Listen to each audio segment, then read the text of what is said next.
The more you sweat in peace the less you bleed in war. आज अपनी CSS की तैयारी start करेंगे तो 27 में क्वालिफाई कर पाएंगे। आज का जो टॉपिक है हमारा वो है how to prepare precis composition for CSS 2027। One by one हम डिस्कस करेंगे कि व्हाट इज़ द सिलेबस, किस तरह से इसकी तैयारी करनी है आपने, क्या स्ट्रेटजी होनी चाहिए आपकी, रिसोर्सेज कौन से कंसल्ट करने हैं आपने और प्रेसी को किस तरह से अटेम्प्ट करना है। ये सारे जो टॉपिक्स हैं आज के इस लेक्चर में हम डिस्कस करेंगे। So let's start our today's session. सबसे पहले हम बात करते हैं सिलेबस की। प्रेसियन कंपोजिशन का जो सिलेबस है वो सिलेबस क्या है। प्रेसियन कंपोजिशन के सिलेबस के लिए आप गूगल पे जाइए और वहाँ पर लिखें एफपीएससी रिवाइज्ड सिलेबस, तो आपके पास सिलेबस आ जाता है। आपने उसको फॉलो करना है। सिलेबस को हम दो हिस्सों में डिवाइड कर सकते हैं। पहला जो हिस्सा है उसको हम नाम दे देते हैं ग्रामर पोर्शन, जिसमें सिनोनिम्स एंटोनिम्स होंगे, इसके अलावा पेयर ऑफ वर्ड्स होंगे, इडियम्स हो सकते हैं, सेंटेंस करेक्शन है, फिल इन द ब्लैंक्स है, और इसके अलावा जो है कभी कभी नरेशन का भी सवाल आता है। वैसे तो काफ़ी सालों से नरेशन का सवाल नहीं आया, लेकिन कभी आ भी सकता है। ये जो हिस्सा है इसको हम ग्रामर वाला पोर्शन कहते हैं।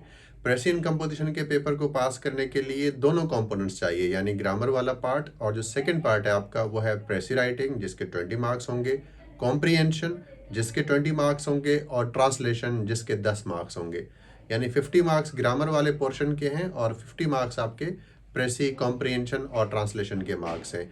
ये दोनों कंपोनेंट्स जब आपके मुकम्मल तौर पे प्रिपेयर्ड होते हैं तो आपका ये पेपर पास होता है। अगर हम सिर्फ ग्रामर प्रिपेयर करके जाएंगे तब भी जो है पेपर पास नहीं होता। सिर्फ प्रेसी, कॉम्प्रीहेंशन और ट्रांसलेशन के सहारे पे जाएंगे तो तब भी पास नहीं होता। हमें एक होलिस्टिक प्रिपरेशन करनी है जिसमें किस तरह का भी पेपर आ जाए तो हम इतने वेल इक्विप्ड हों, वेल प्रिपेयर्ड हों कि हम बहुत अच्छा स्कोर इसके अंदर कर सकें। प्रेसियन कंपोजिशन का जो पेपर है इसमें बहुत स्कोप है कि आप इसमें बहुत अच्छा स्कोर कर सकते हैं। इवन स्टूडेंट जो है 70, 75, 79 इतना स्कोर भी इसके अंदर करते हैं। लेकिन द थिंग इज़ कि आपकी एक सही अप्रोच होनी चाहिए। पहले हम बात करते हैं ग्रामर वाला पोर्शन, उसको कैसे प्रिपेयर करना है। ग्रामर वाले पोर्शन को प्रिपेयर करने से पहले जो सबसे पहली चीज़ आपको करनी चाहिए वो ये करनी चाहिए कि आपने ये आइडेंटिफाई करना है कि आप कहाँ स्टैंड करते हैं, आपकी लैंग्वेज कैसी है। इंग्लिश के इश्यूज़ आपके माइल्ड हैं, क्रॉनिक हैं, सीवियर हैं, किस तरह के लैंग्वेज के इश्यूज़ हैं आपके। उसके लिए आसान सी एक एक्सरसाइज आप कर सकते हैं। आप कोई भी अपनी मर्ज़ी का टॉपिक चूज़ करें, उसको आप अटेम्प्ट करें, अपनी ग्राउंड नॉलेज पे 1 या 2 पैराग्राफ्स लिखें और उनको जो है आप किसी से चेक करवा लें। आपको एक फीडबैक मिल जाएगा कि आपकी ग्रामर कहाँ पर है। तो पहले फिर उस ग्रामर पे काम करिए। उसके बाद जो ग्रामर वाला पोर्शन सिलेबस में दिया गया है, आपने उस सिलेबस को फॉलो करना है। बेस्ट सोर्स क्या रहता है? बेस्ट सोर्स ये होता है कि पहले आप सारे पास पेपर सॉल्व कर लें ग्रामर वाले पोर्शन के लिए। अभी जो 2026 का पेपर आया है तो इसमें भी बहुत सारे वर्ड्स हैं, जैसे सिनोनिम्स हैं तो वो पास पेपर्स के हैं, पेयर ऑफ वर्ड्स हैं तो पास पेपर्स के हैं। यानी बहुत सारा जो हिस्सा है आपका प्रेसियन कंपोजिशन का, उसमें से काफ़ी चीज़ें पास पेपर्स की ज़रूर आती हैं। तो पहले आप पास पेपर्स अपने मुकम्मल तौर पे सॉल्व करेंगे, उसके बाद फिर आप जो है और रिसोर्सेज को कंसल्ट करेंगे। पहले पेपर्स को, पास पेपर्स को सॉल्व करना ज़रूरी है, यानी पास पेपर्स की सारी चीज़ें आपके फिंगर टिप्स पे होनी चाहिए। अगर आप ऐसा करते हैं तो जो ग्रामर वाला हिस्सा है आप उसी में ही जो है 40-45 तक स्कोर भी कर सकते हैं। तो इसको आपने जहन में रखना है। फिर जो दूसरा हिस्सा है आपका वो प्रेसी, कॉम्प्रिहेंशन और ट्रांसलेशन का है। अगेन इसके लिए भी आप पास पेपर्स की प्रेसी, कॉम्प्रिहेंशन और ट्रांसलेशन अटेम्प्ट करके चेक करवा लें। अब ये आप चेक तभी करवाएंगे जब पहले आपको प्रेसी के बारे में पता हो, उसके रूल्स के बारे में पता हो। तो अब हम डिस्कस करते हैं कि प्रेसी के रूल्स क्या हैं।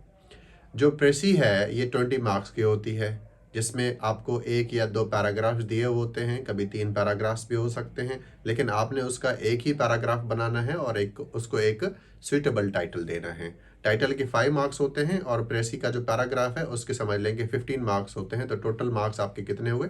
20 मार्क्स। तो प्रेसी के कुछ रूल्स हैं जो बेसिक है, मैं आपको वो जल्दी से बता देता हूँ। सबसे पहले कि प्रेसी आपने 1/3 में करनी होती है। अब 1/3 में एग्जैक्ट करने की नीड नहीं है, एक सेंटेंस ज़्यादा भी हो सकता है और एक सेंटेंस कम भी हो सकता है। प्रेसी का मकसद यही होता है कि आप प्रिसाइज करके, कंसाइज करके, बिल्कुल लेकोनिक और टू द पॉइंट मैनर में अपनी बात इफेक्टिवली कम्युनिकेट कर पाएँ। ये तभी करते हैं आप जब आपकी लैंग्वेज पे कमांड होती है। क्योंकि आपने वन वर्ड सब्स्टिट्यूट भी यूज़ करने हैं, आपने इस तरह का एक्सप्रेशन यूज़ करना है जो मैच्योर हो। आपने बहुत सारी बातें जो है जो 100 वर्ड्स में की हुई हैं, तो उनको आपने किस तरह से 33-40 वर्ड्स में कैसे आपने लिखना है, ये इसके लिए आपकी लैंग्वेज पे कमांड का होना ज़रूरी है। उसके बाद जो सेकंड इम्पॉर्टेंट रूल है, जो मैं कहता हूँ सबसे इम्पॉर्टेंट रूल है, वो ये है कि प्रेसी को हम थर्ड पर्सन में करते हैं। कभी भी प्रेसी हम फर्स्ट या फिर सेकंड पर्सन में नहीं कर रहे होते। यानी आप कोई भी और चीज़ जो है प्रेसी में कर सकते हैं, लेकिन इस रूल को वायलेट नहीं करना है आपने। वो कौन सा रूल है? वो ये है कि प्रेसी हमेशा थर्ड पर्सन में अटेम्प्ट होगी आपकी। फर्स्ट या फिर सेकंड पर्सन का इस्तेमाल नहीं करते हम यहाँ पर, कभी भी नहीं करते। इसका आपने ख़ास तौर पे ख़्याल रखना है। उसके बाद जो प्रेसी के रूल्स हैं वो बहुत ही सिंपल हैं कि आपने मॉडल वर्ब्स का यूज़ नहीं करना, पैसिव वॉइस का इस्तेमाल नहीं करना, आपने इसी तरह से जो है WH फैमिली का इस्तेमाल नहीं करना, क्वेश्चंस पोज नहीं करने। ये कुछ बेसिक से रूल्स हैं जो कि फिर आप प्रेसी के अंदर फॉलो कर रहे होते हैं। इसी तरह कॉम्प्रिहेंशन के भी कुछ रूल्स होते हैं और फिर ट्रांसलेशन की भी कुछ 4-5 चीज़ें हैं जिनको आपने प्रिपेयर करना होता है। अब हम बात करते हैं टाइटल। टाइटल प्रेसी का किस तरह से देना है आपने। अगेन टाइटल के लिए 2 से 3 बातें हैं जो आप जहन में रखेंगे। पहली बात यह है कि title must define your paragraph. यानी जो आपने पैराग्राफ फॉर्म कर लिया है, अब ऐसा टाइटल दें कि वो जो पैराग्राफ में बात की गई है वो टाइटल से क्लियर हो जानी चाहिए। यानी अगर मैं टाइटल पढ़ लूँ तो मुझे पता चल जाए कि पैराग्राफ के कंटेंट्स क्या होंगे, और अगर मैं सिर्फ पैराग्राफ पढ़ लूँ तो मैं बता सकूँ कि इसका टाइटल क्या होना चाहिए।